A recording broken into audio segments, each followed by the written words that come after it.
se izborim s njima i mislim da sam imao sreću da radim sa najnormalnim ljudima i sa najvećim profesionalcima, da kažem, i bukvalno kažem hvala im svima na tome, jer svi su oni moje muze, svi koje vidite ovdje. Da li je Seka Aleksić najzahtevnija? Nije, Seka je super, Sekom je lako raditi jer Seka sve hoće, sve voli, Seka voli da eksperimentiše i da proba, tako da sa Sekom je zadovoljstvo raditi.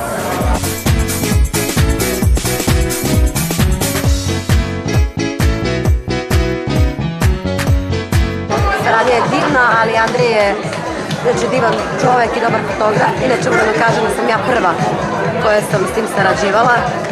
Znači, što se kaže, ja sam ono probila led.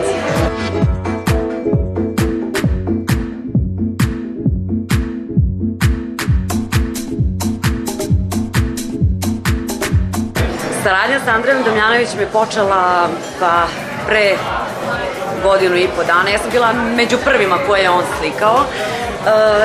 Ne znam da li sam bila prva koja mi je radio omot za CD i od tad ga ne menjam, nije mi ga menjala.